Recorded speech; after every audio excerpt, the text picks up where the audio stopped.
2014లో కిరణ్ కుమార్ రెడ్డి ముఖ్యమంత్రి అయిన తర్వాత ఒకసారి టెండర్ పిలిచారు. 2009లో ఎలక్షన్ అవుతానే పిలిచారు, కానీ అప్పుడు కూడా ఏం చేయలేకపోయారు. 14 వరకు వెళ్ళింది.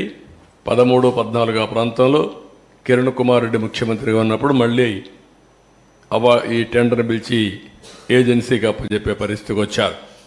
అందుకే చాలా సున్నితమైన ప్రాజెక్ట్ అనే ఉద్దేశంతో, ఇది కేంద్ర ప్రభుత్వానికి సంబంధించిన ప్రాజెక్ట్ అనే ఉద్దేశంతో ఆ టెండరు ఎవరైతే కాంట్రాక్టర్ ఇబ్బందులున్నా ఎక్కడికక్కడ కన్విన్స్ చేసి ఆ పనులు చేసుకుంటూ వచ్చాం తప్ప ఏకపక్షంగా ఎక్కడికి వెళ్ళలేదు.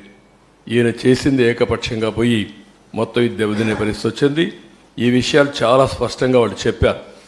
నెక్స్ట్, ఇంకొక పక్కన కొత్త కాంట్రాక్టర్ మార్చడం వల్ల 10 నెలలు పైగా పనుల్లో జాప్యం జరుగుతుంది. ఒకే పనిని 2 ఏజెన్సీలు ఆ పని నాణ్యతలో ఇబ్బంది వస్తే ఎవరు బాధ్యత వహిస్తారు? అందువల్ల కాంట్రాక్టర్లు మార్చవద్దు. పాత కాంట్రాక్టర్ ఎప్పుడు కూడా ఏ పని చేసినా గ్యారంటీ ఇవ్వాలి. ఆ గ్యారంటీ ఇన్ని సంవత్సరాలను ఇస్తారు.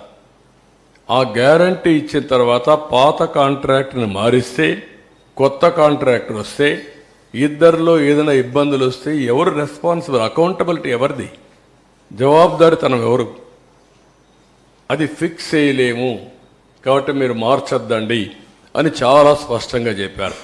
అయినా కూడా వినకుండా మొండిగా ముందుకు పోయారు. నెక్స్ట్, ఇక్కడ కాంట్రాక్ట్ని మార్చడం, ముందు చూపు లేకపోవడం, సరైన సమయంలో పనులు చేయకపోవడం, చేసే పనులు జాప్యం వంటి కారణాల వల్ల నిర్మాణంలో తీవ్రంగా జాప్యం జరుగుతుందని కావున ఏజెన్సీలు మార్చవద్దని మళ్ళీ 16/8/19 చెప్పారు. ముందు లెటర్ రాశారు, మళ్ళీ వీళ్ళు ఇది కూడా చెప్పారు. ఇంకొక పక్కన మీరు చూస్తే గవర్నమెంట్ ఆఫ్ ఇండియా ఇది పీపీఏ చేసింది. ఇది secretary government of India chief ఇంజనీర్కి ఒక లెటర్ రాశాడు.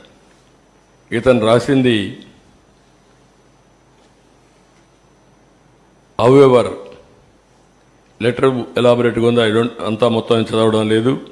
Please recall discussion during the 10th emergency meeting of the PPA held on 13th August 19, mainly to discuss the issues of pre-closure of present contracts of the Polavaram project and retendering of the balance works.